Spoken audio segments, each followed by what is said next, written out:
Hello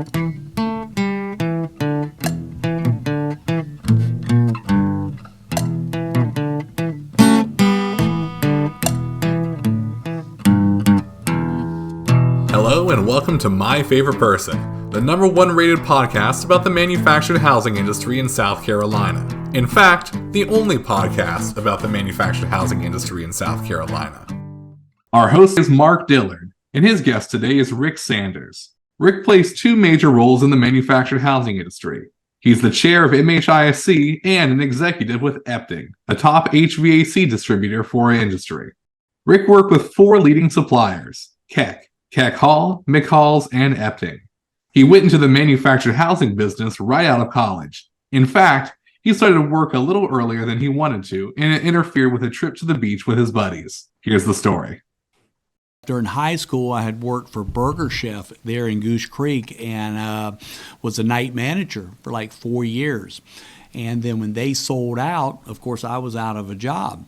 And so I went looking for a job, and I walked in on this particular day. Me and my four buddies were heading to Isle of Palms, the beach there in Charleston, and I stopped by Keck Mobile Home Supply, well-known Keck Supply, and asked for an application. Simply just wanted to show Dad that I was trying, you know. Well, right then, Fred Elliott says, "Oh, I can interview you right now." I said, "Really?" So needless to say, he offered me the job, and I started the next day. And rest is history. That was March of 1985. So mixed emotions about being so hireable, I guess. Yeah. I'm thinking, Lord, you sure today, Fred? You don't want to interview me tomorrow? What were your initial duties? What did you do with those guys? It was pretty unique because I started out as counter sales and mainly handling walk-in traffic. Well, things progressed, and I got a promotion to inside sales. And don't laugh, back then, it's not what it is today. I would call Walterboro, I would call Bobo Hudson, Ed Hughes at Palmetto, J.V. Judy at Judy's Mobile Homes, Tony Smoke at Country Squire, call all those guys and ladies and take orders, and then go to lunch. And then after lunch, I would take those orders to the warehouse, and I would load the truck. Next morning, I would deliver everything and got 3% of the gross profit. So those were the good old days. Not bad at all. Yeah, you talk about a circle of life, yeah. Now, a lot of those guys back then were related, weren't they? Seemed like the Judys and the Parkers, the Sanfords, all sort of related somehow or the other. Yes, there was a lot of, and you know, my entire career, I was telling Clayton earlier, my entire career has been with family-owned businesses. And in our industry, we have a lot of that. Yeah, throughout a lot of family-owned businesses within our industry. Well, after I'd been with the industry about 5 years, I finally figured out that most everybody in the industry is either related, they've worked together, or they've slept together. Probably in that order. I was with Keck for 12 years. I think after 9 years, Mr. Ray Keck sold out to Alan Hall and Helen Lisas. What they did, he was a chemist at BSAF, very intelligent guy from Canada, and she was a bigwig vice president of Citibank in Houston, Texas. Well, they get together in Asheville, North Carolina. They drew a circle and said, we're going to buy a business in a 50-mile radius. So they bought all 5 locations of Keck Supply. They liked what I was doing in Charleston. At that time, I was a branch manager, and we were doing a lot of installed service, Carrier air conditioner, Whirlpool washer and dryers, Alcoa skirting, and so they promoted me to oversee the Columbia branch as well. And I stayed with them until 1997. I could see things weren't financially well because they vested so much money into image, if you will, for Keck Hall Supply. Yeah. And did a really good job, but the sales did not follow. And so I left there, and it would have been 2001, right in May of 2001, and went with Kaufman Supply out of Atlanta, Georgia. So that was not much before, 9/11. How did that affect the industry at that time? I think to a degree, I don't think it shocked a lot of shock waves through every aspect of our business, right? And uncertainty, I think that affected our industry and our nation, probably the world. The uncertainty is what really hurt us. Unlike with the COVID virus, it's more the inventory shortages, the challenges, so many challenges on every front. 9/11 wasn't that. It was the uncertainty, not knowing what tomorrow held without all the facts. So, yeah, it had an impact on our business. Now, you worked hands-on with a lot of the dealers back in the day. Who were some of the most interesting guys who had dealerships back in the 80s and 90s and so forth? Mr. J.V. Judy would be one of them out of Walterboro, South Carolina.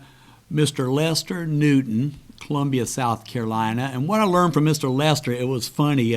He would buy a pallet of anchors from me at Keck Supply, but he would buy a 400 bolts from my competitor because they were 2 cents cheaper per bolt. But he watched every nickel, watched every dime. But here's what really got me. He taught me what it meant truly to be service after the fact, being the best you can possibly be, not just in making the sale up front. That's pretty easy. But what you do on the backside really had a rippling effect, good or bad. So Mr. Lester Newton. Another one would be Mr. Larry Parker. Got to know him very well post Country Squire days. Steve Chadwick with Country Squire, Bill Player with Edisto Housing out of Orangeburg. They had an impact on my career. But there are so many that really today, even some of Mr. Leonard Sanford, he just passed away. He was business down to the point. There was no joking or anything. It was Mr. Leonard's way or else. You did it his way, and it worked. But Mr. Jeff Sanford and Mr. Jimmy Eves, what they were cutting edge, if you ask me, they were pioneering in that time a true turnkey installation from selling the home, moving department, transporting division, if you will, furniture, decor, setup crew, part of the moving, heating and air company, skirting company, step company. They really got it right back then. It was before their time. They even had their name and their logo painted on their trucks and everything. Yes. I remember being really impressed. I wonder why that model didn't continue, why nobody's doing it that way. And I think a lot of things would be the lack of help, our quality people. We're struggling bad in America right now just to get people to want to work, especially on the transportation side. And now even installation is kind of funny in the heat and air business, Mark. We're dumbing things down. Even though the technology's there, we leave it to the thermostat to tell the contractor what's wrong with the system. Anyone can install them, but there's a lot of good technology out there. And what I'm afraid of, there's not that next generation, to the degree we need it, the volume, ready to take over from their mom, their dad, their aunt, their uncle, or grandparents. And it's going to end up catching up with us. On every aspect of business I deal with today, there's a shortage of help. Well, I know with both our houses and our HVAC, we continue to get more and more energy efficient. It's amazing. That's one of the old negative cliches about our industry that's totally gone away. Do you feel the retailers are doing a good job of promoting energy efficiency or really selling that plus about the industry?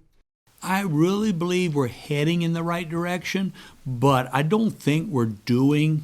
I think there could be more done, but it really dictates the territory, the area, the clientele, the type of home, type of buyer, definitely. But yeah, the technology's there, and you have some. The homeowners are becoming more educated. They are actually asking for that digital thermostat, that pure air technology, So as that goes, this will really change the way we do business. And we will be starting to increase the efficiency, starting to sell 16 SEER versus the minimum of 14, or right now is 14.2, I guess. I think we're slowly, gradually getting there, and the government's pushing us to do just that. Right. Well, we've had Energy Star for about 10 years, and now these zero energy houses where if you have, say, thermal panes and that type of thing, it's a wash.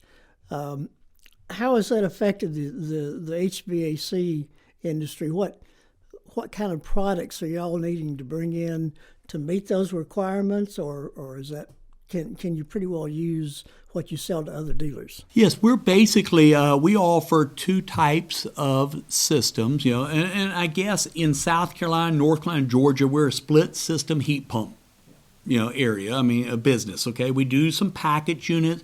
I've done several gas packs, even in manufactured housing, but we're basically split system. So we do have your basic entry level 14.2 SEER split system, but we offer what we call the Energy Star Home.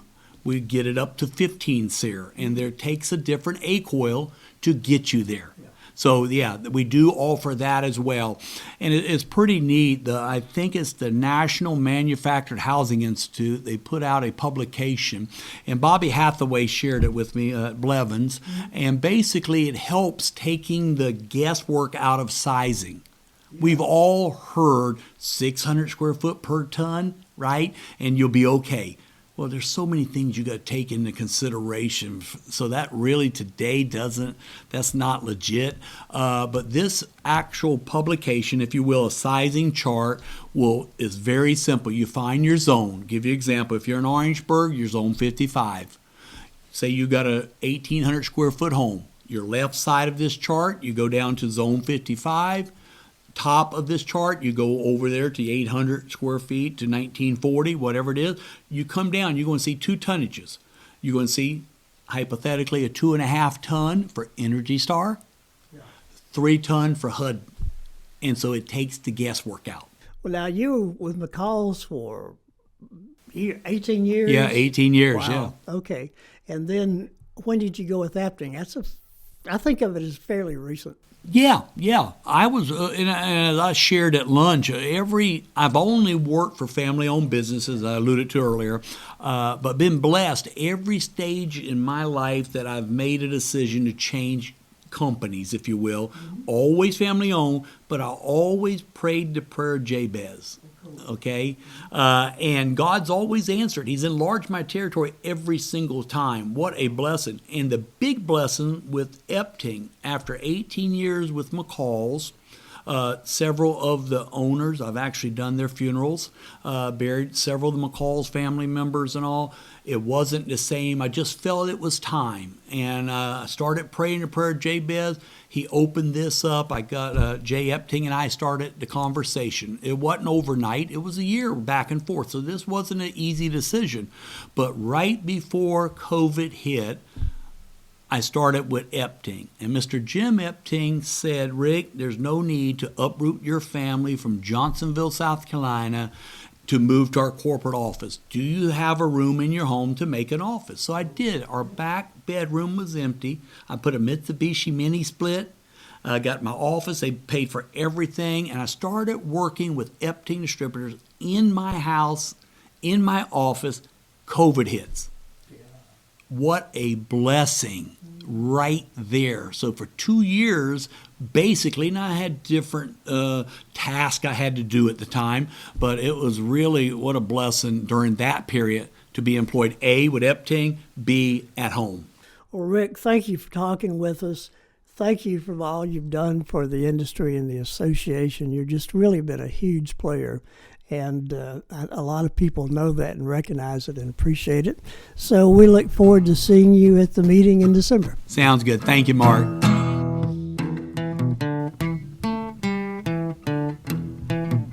Well, Clayton, I think that all of us on the staff appreciate what Rick has done for the association and the industry. Well, he's definitely a strong leader. One thing that Rick mentioned was the prayer of Jabez. Jabez was a person in the book of Chronicles in the Old Testament, and he's known for a short prayer asking for God's guidance and grace. And he also asked for God to increase his territory. And it's been interpreted to mean increase my influence and my business so I can do more good things for people. Well, it certainly seems to have worked out with him so far. I mean, he is certainly, since I've been here, moved from the calls to Epping and sort of expanded his territory. Yeah, and that's how I got a bigger office.